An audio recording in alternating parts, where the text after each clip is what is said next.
Hello दोस्तों, नमस्कार। मैं हूं आपका दोस्त धनेश और आप देख रहे हैं कृषक इंडिया कृषक भारत। किसान साथियों, आज के इस वीडियो में हम बात करेंगे जो नए फार्मर हैं उनको अपने फार्मिंग मुर्गी पालन को स्टार्ट करने में क्या क्या समस्या आ सकती है और उसका हम साथ ही साथ समाधान ढूंढने की भी कोशिश करेंगे। किसान साथियों, आज की इस वीडियो को शुरू करने से पहले आप लोगों से एक रिक्वेस्ट है। हम इसी तरह से पोल्ट्री फार्मिंग से संबंधित जो है जानकारी वाला वीडियो हमारे चैनल पर लाते रहते हैं और अगर आपको इस तरह की जानकारी वाला वीडियो अच्छा लगता है तो हमारे चैनल को कर दीजिए सब्सक्राइब और साथ ही साथ बेल आइकॉन को भी दबा दीजिए ताकि जब भी हम वीडियो डालें तो सबसे पहले आप तक पहुंचे। तो चलिए दोस्तों, आज के इस वीडियो को शुरू करते हैं। दोस्तों, अगर हम नए पोल्ट्री फार्मर हैं, हम पहली बार अपने मुर्गी का पालन कर रहे हैं, तो हमारा जो समस्या है वो चिक्स आने के पहले ही स्टार्ट हो जाता है। हमको ये पता नहीं रहता कि हम जो भूसी डाल रहे हैं, जो बिछावन डाल रहे हैं, वो उसको कितना मोटा रखें। ठंड के दिन है फिर भी कम डाल देते हैं कई लोग और गर्मी के दिन में ज़्यादा डाल देते हैं। तो ऐसा नहीं करना है आपको। ठंड के दिन में आपको 4 इंच तक का मोटा रखना है, 3 से 4 इंच भी चल जाएगा। और गर्मी का दिन है तो 2 इंच तक का रखिए। बरसात में भी आप 3 से 4 इंच तक का मोटा आप जो है बिछावन को रख सकते हैं। दोस्तों, उसके बाद जो है जैसे हमारे सेट पे चिक्स आया तो हमको ये पता नहीं रहता कि जो है उसका ब्रूडिंग कितना कैसे करना है। ठंड के दिन में ज़्यादा समस्या होता है इसका और हम टेम्परेचर जो है मेंटेन नहीं कर पाते। कहीं पर ज़्यादा तो कहीं पर कम टेम्परेचर हो जाता है, जबकि हमको 35 डिग्री के आसपास रखना रहता है। तो उस समय हम कहीं सेट में 35 डिग्री तो होता है लेकिन बीच बीच में जो है कम भी हो जाता है। पूरा एक समान हम अपने टेम्परेचर को मेंटेन नहीं रख पाते। जहाँ पे टेम्परेचर कम रहता है वहाँ से चिक्स हट के जहाँ ज़्यादा थोड़ा गर्मी उनको एहसास होता है वहाँ पे चिक्स चले जाते हैं और वहीं पे बहुत सारे इकट्ठा होकर के नीचे दब करके मर जाते हैं। तो ये भी एक समस्या शुरुआती दिनों में आता है। तो इस चीज़ का आप ध्यान रखें। हर जगह आपके जहाँ पे ब्रूडिंग एरिया है उसमें जो है टेम्परेचर बराबर होना चाहिए ताकि चिक्स चारों तरफ घूमें, सभी तरफ घूम करके दाना और पानी पिए।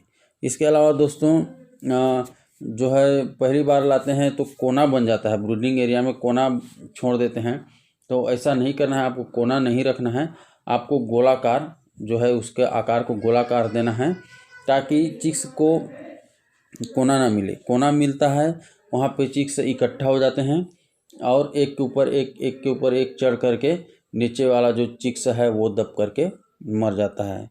तो कोना न रखें, आप कोई भी व्यवस्था करके आपको उसको जो है गोलाकार करना है शुरुआती दिनों में। और जब आपको एक्सपीरियंस होता जाएगा तो आप उसका आराम से उसको हैंडल कर लेंगे। दोस्तों, इसके अलावा एक और चीज़ हो जाता है। चूज़ा हम लाते हैं उसके बाद 1-2 दिन सही रहता है। उसके बाद जैसे हम सवेरे देखते हैं तो चूज़ा हमको मरा हुआ दिखाई देता है। 1, 2, 3 ऐसे आपको संख्या में मरे हुए दिख जाएंगे और पता नहीं चलता, कुछ लक्षण भी नहीं दिखता बीमारी का, फिर भी मर जाते हैं। तो इसलिए आप लोगों को चूज़ा को आप लाते हैं तो उनको जो है एंटीबायोटिक 3-4 दिन देना है। सवेरे सवेरे एंटीबायोटिक देना है। उसका जो वीडियो है हमारे चैनल पर है, आप जा कर के देख सकते हैं। और शाम को जो है विमराल को आपको देना है ताकि उनका जो इम्यूनिटी सिस्टम है वो सही हो सके, क्योंकि छोटे चूज़ा का इम्यूनिटी पावर कम होता है। तो इसलिए आपको ये एंटीबायोटिक देना है। ऐसा नहीं है कि कोई बीमारी नहीं दिख रहा है मतलब कि हमको कुछ दवा नहीं देना है। दोस्तों, उसके बाद जैसे कि 10-15 दिन हो जाता है चूज़ा को, उसके बाद ये सोच लेते हैं कि वज़न कैसे नहीं बढ़ रहा है। तो आप लोगों को बता दूं कि चूज़ा का जो वज़न है वो 10-15 दिन तो बहुत ही धीमी गति से बढ़ता है। तो आपको घबराना नहीं है उसके लिए। आप अच्छे से बस उसको देख रेख मैनेजमेंट साफ़ सफाई रखें और बाकी आपको धीरे धीरे इसका जैसे 20-25 दिन के हो जाते हैं तब उनका वज़न अच्छा से बढ़ना स्टार्ट होता है। इसके अलावा दोस्तों ये समस्या आती है कि नए फार्मर हैं वो ये नहीं सोचते कि डेली साफ़ करना है, अपना जो ट्रिंकर फीडर है उसको डेली साफ़ करना है, इस चीज़ का ध्यान नहीं दे पाते। जबकि आपको सबसे ज़्यादा जो इम्पोर्टेंट है ड्रिंकर फीडर की साफ़ सफाई है, क्योंकि जैसे ही चिकनाई आ जाता है, आप गौर करेंगे अगर 1-2 दिन नहीं धोए तो चिकनाई आ जाता है जो ड्रिंकर फीडर ड्रिंकर में खास करके। तो जो चिकनाई है उसी से बीमारी फैलता है, उसी से इन्फेक्शन होता है, चूज़ों में बैक्टीरिया वायरस घुस जाते हैं। तो आपको साफ़ सफाई खास करके ध्यान देना है, तभी आप पोल्ट्री फार्मिंग में आगे बढ़ पाएंगे। दोस्तों इसके अलावा आपको दवाई के बारे में जो है जानकारी नहीं रहता, नए नए हर किसी को, मेरे को भी जानकारी नहीं था। ऐसा नहीं है कि हर कोई एकदम जो है जानकारी लेके पोल्ट्री फार्मिंग करता है। बहुत सारे जो किसान हैं उनको जानकारी नहीं रहता है दोस्तों। तो ठीक है, तो दवाई की जानकारी नहीं रहता है, तो दवाई की जानकारी के लिए आप अपने नज़दीकी जो पशु चिकित्सा विभाग है वहाँ पर जा कर के ले सकते हैं जानकारी, या तो हमारे चैनल पर भी प्रायः बहुत सारी बीमारी और 1 दिन से लास्ट तक कैसे पालना है उसका भी वीडियो है, आप जा कर के देख सकते हैं। उसमें टाइटल है 100, 200 और 500 का मुर्गी को कैसे पालें। उसमें आपको बताया गया है शुरू से आखिरी तक के आपके मुर्गी को कैसे पालना है। दोस्तों हम पहली बार पोल्ट्री फार्मिंग कर रहे होते हैं, तो कई सारे रिश्तेदार दोस्त यार देखने के लिए आ जाते हैं, और उनको ये पता नहीं रहता है कि हमारे साथ में बीमारी भी आ सकती है, और वो सीधे जो है ब्रूडिंग एरिया में घुस जाते हैं। वो सोचते हैं कि चलो हमारा बच्चा कुछ तो अच्छा कर रहा है, तो हम भी देख के आ जाते हैं, पर उनको पता ही नहीं रहता कि उनके जो पैर में है बैक्टीरिया वायरस आकर के घुस करके हमारे मुर्गियों को, चूज़ों को बीमार कर देगा। तो ऐसे लोगों को आपको जो है प्यार से समझा देना है कि हमें जो वेटनरी वाला डॉक्टर है वो बताया है कि यहाँ आपको घुसना नहीं है, और बता दें कि आप घुसेंगे या तो कोई भी घुसेगा बाहरी आदमी, तो इससे हमारे चूजे को बीमारी हो सकती है। तो वो प्यार से बोलेंगे तो वो समझ जाएंगे, उनको दूर से ही दिखा दीजिए तो आपका मामला सही हो जाएगा।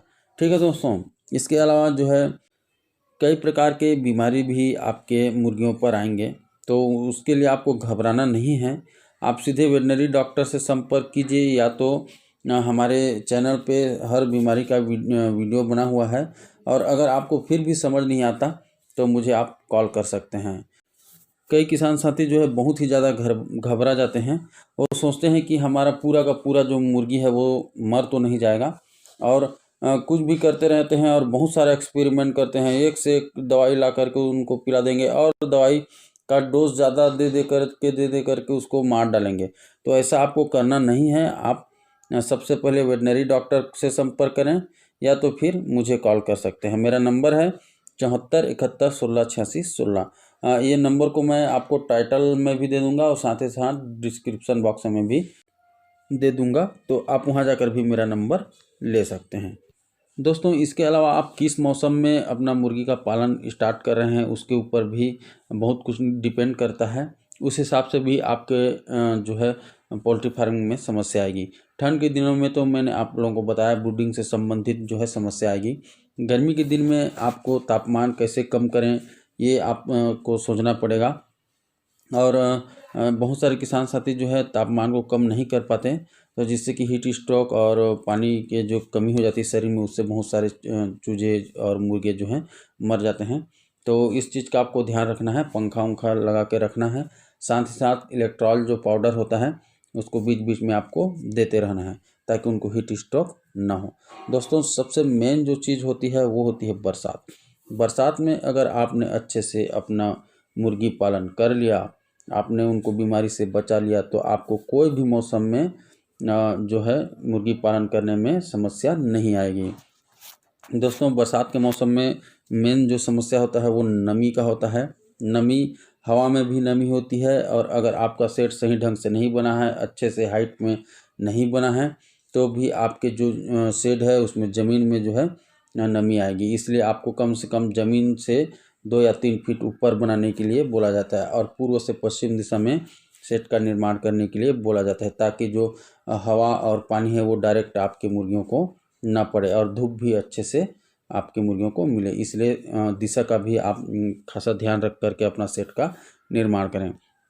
इसके अलावा दोस्तों जब बारिश होती है तो जो फव्वारा होता है, बारिश का जो छिंचावन होता है, वो सीधे शेड पे घुस जाती है जब हवा मारता है तो।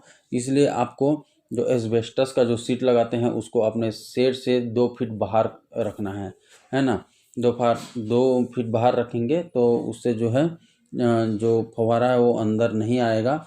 और आपको जो प्लास्टिक का त्रिपाल होता है उसको भी लगा करके रखना है। हमेशा बरसात में वो रेडी होना चाहिए।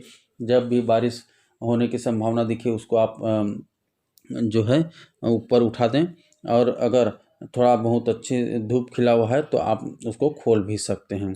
और अगर ज़्यादा ही ठंडा मौसम है, पानी भी नहीं गिर रहा है, तो उसको बंद भी रख सकते हैं, क्योंकि ठंडी हवा, नमी युक्त हवा से भी आपके मुर्गियों में बीमारी आ सकती है।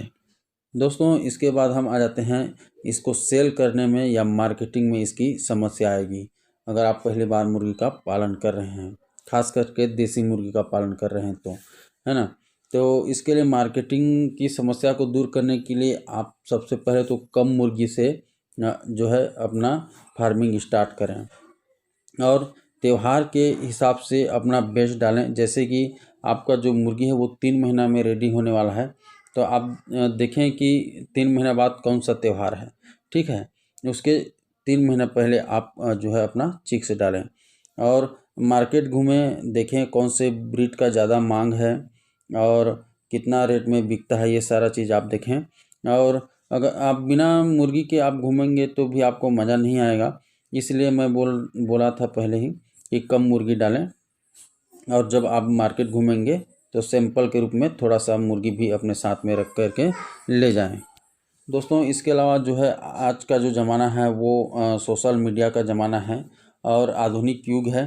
तो आपको अपने पोल्ट्री फार्मिंग का फुल मार्केटिंग करना है। उसके लिए आपको पोस्टर, पम्पलेट, व्हाट्सअप जो है जितना भी आप यूज कर सकते हैं इलेक्ट्रॉनिक चीज़ का, उसका सबका उपयोग करना है और फुल प्रचार करना है निश्चित रूप से। इसके बाद आपका जो है मुर्गी बिक जाएगा। तो दोस्तों ये तो हो गई नए पोल्ट्री फार्मरों के लिए कुछ बातें। और अगर आपको भी यह वीडियो अच्छा लगा हो तो चैनल को सब्सक्राइब कर दीजिए और बेल आइकॉन को भी दबा दीजिए। तो ठीक है दोस्तों, आज की वीडियो में बस इतना ही। मिलते हैं फिर अगली वीडियो में, तब तक के लिए जय हिंद, जय भारत।